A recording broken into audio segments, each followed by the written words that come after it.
Hi guys, welcome back to the Contented Plant. I am going to do a quick update video on my string of hearts propagation. If you've watched my previous video, you know that I did one using water propagation and one using the butterfly method of propagation. They both have growth on them. Honestly, the butterfly method seems to be growing the quickest, and the soil propagation is actually growing the best. So this one has actually 2 growth points already on it, 2 new sets of hearts, but all of the ones in the moss also have growth points on every spot, and they also have root growth. I can see if I lift them up just a tiny bit that they all have roots that are starting to grow down into the moss.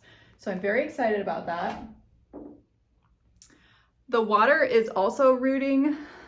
You can see in there these 2 roots here. It's been a little bit slower to root, and honestly, I think a lot of that has to do with, I live in the Pacific Northwest, and we went through that massive heat wave a few weeks ago, and I had this sitting in the windowsill, didn't think about it, completely forgot about it, and it has been overheated, I think, a little bit. So they are all rooting, but this one is rooting a little bit slower.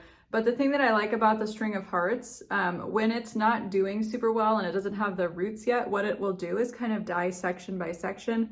And you can see this section here has died,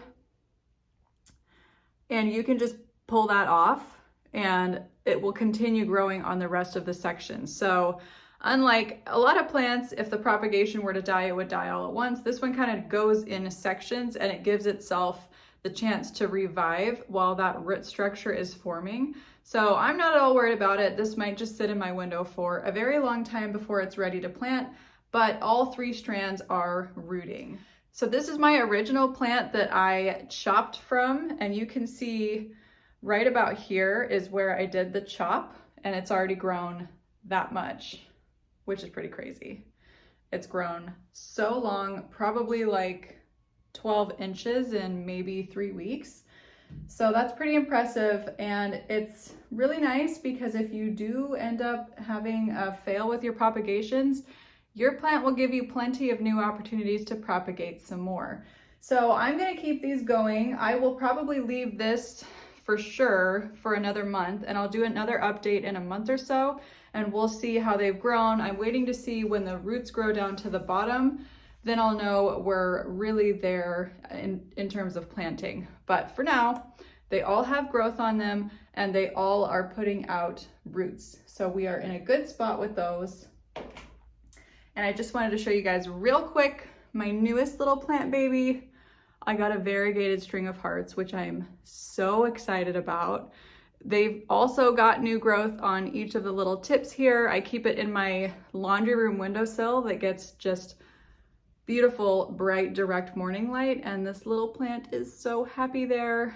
So I'm excited. When it grows bigger, we will definitely propagate this one as well. So in about a month, we will probably start planting these propagations. The water one, especially the one that has roots that are kind of about ½ inch long, that might go quicker now that the roots have started growing, and we might be able to plant that one in a couple weeks. The moss and the soil will definitely need to be at least another month before we think about planting it. So I will keep you guys updated, and we will keep checking on these propagations together. Thank you so much for watching. If you don't already, you can follow me on Instagram at The Contented Plant or TikTok at The Contented Plant. Otherwise, please like and subscribe, and we will see you next time at The Contented Plant. Bye-bye.